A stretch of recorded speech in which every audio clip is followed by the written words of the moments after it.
네, 박근혜 전 대통령은 검찰이 어떤 질문을 할지를 예상을 해서 이걸 답변하는 방식으로 검찰 조사에 대한 예행 연습에 주력하고 있습니다.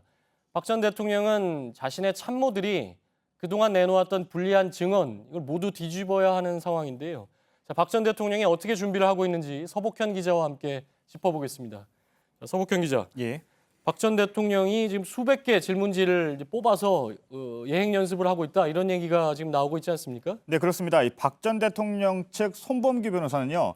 예상 질문을 뽑아내 답변을 준비하는데 가장 큰 노력을 하고 있다, 이렇게 말했습니다.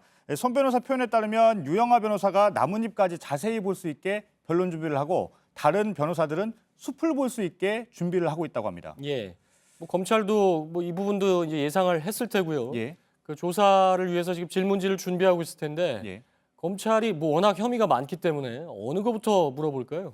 일단 가장 중요한 혐의, 그러니까 뇌물죄 부분부터 물어볼 가능성이 커 보입니다. 예. 일단 특검에서도 대면 조사를 준비할 때요. 이 뇌물 부분을 질문지의 가장 앞에 배치했던 것으로 전해집니다. 예. 그 뇌물죄가 가장 중요한 혐의이기 때문에 먼저 가장 중요한 혐의부터 시작을 한다, 이렇게 봐야 된다는 거죠? 그렇습니다. 사실 박 전 대통령의 조사는 시간과의 싸움입니다. 혐의만 13개이기 때문에 한 번에 끝내려면 촉박합니다. 밤샘 조사 얘기가 나오지만 자정 넘어서까지 하려면 당사자 동의를 받아야 합니다. 이미 박 전 대통령 측은 최순실 씨 등에 대한 강압 수사를 지적했기 때문에 검찰도 부담을 느낄 수밖에 없습니다. 이런 상황에서 막판에 시간에 쫓기다 보면 중요한 추궁을 못할 수 있기 때문에 가장 핵심적인 혐의부터 시작할 것으로 보입니다. 그런데 또 하나 궁금한 게 이전에도 박근혜 전 대통령이 이제 일방적으로 해명을 좀 내놓은 적이 있는데 보면 뭐 논리적 근거나 이런 것들은 좀 없었거든요. 예. 박근혜 전 대통령이 예행 연습을 한다고 해도 그대로 잘 할 수 있겠느냐, 이런 뭐 분석도 나오는데, 전망도. 예. 직접 다 변호인이 하면 안 되고 직접 대답을 해야 되는 거죠? 그렇습니다. 일단 이 변호인이 조사실에 입회하는 건 가능합니다. 하지만 답변은 할 수 없습니다. 또 이 조사 중에 박 전 대통령과 대화하는 것도 금지됩니다. 예, 이게 또 조사실 그렇죠. 예. 입회는 할 수 있는데 이 대화도 못하고 답변도 대신 못하고요. 또 예. 메모도 할 수 없습니다. 유일하게 중간중간에 휴식 때만 대화를 할 수 있는데요. 다만 조사 방식에 대해서는 변호인이 항의를 할 수는 있습니다. 이 때문에 검찰도 이 빌미를 주지 않기 위해서 노력할 것으로 보입니다. 예. 근데 우리가 뭐 영화 같은 걸 보면 예. 그 검사가 질문을 하면 잠깐만요, 그리고 옆에 변호인하고 상의하겠습니다, 뭐 이런 얘기를 하는데 그거 안 된다는 거죠? 그렇죠. 안 됩니다. 예. 그러니까 예행 연습이 이제 중요하다고 판단을 하겠죠? 예, 그렇습니다.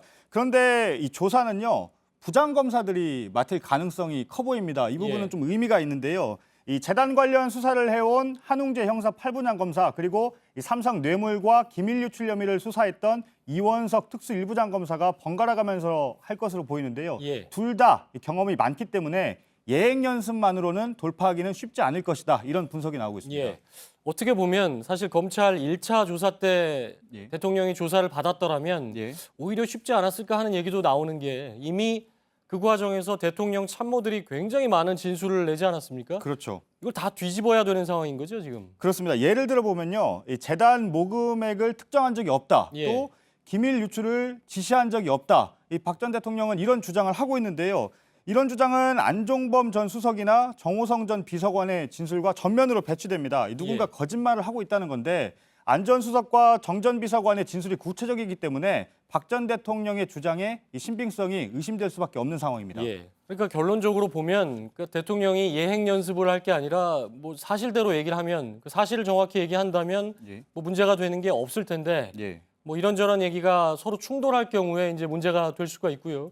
그런 경우에 이제 질문지를 뽑아놨지만 대통령의 답변에 따라서 뭐 치고 나가는 질문이 다시 나올 수도 있는 거죠. 그렇습니다. 하지만 박 전 대통령은 지금까지 이 사건과 관련해서요, 압박 질문을 받았던 경험이 없습니다. 언론 인터뷰와 기자회견이 있었지만 대부분 자신이 하고 싶은 얘기를 하는 수준이었고요. 탄핵 심판에서도 최후 변론 출석 문제를 두고 헌재와 소추위의 신문에 민감하게 반응했습니다. 헌재가 신문을 받아야 한다고 했고 결국 박 전 대통령은 나오지 않았습니다. 이 상황에서 검찰의 돌발 질문으로 압박할 경우 박 전 대통령이 얼마나 즉흥적으로 답변해낼 수 있을지는 미지수입니다. 이번 사건은 태블릿 PC부터 시작해서 물증이 굉장히 많은데 검찰이 그 물증을 제시하면서 질문을 할 수도 있겠죠. 그렇죠. 안 전 수석의 수첩, 또 정 전 비서관의 녹음 파일을 제시할 수가 있는데요. 이 경우에는 박 전 대통령이 흔들릴 가능성도 있습니다.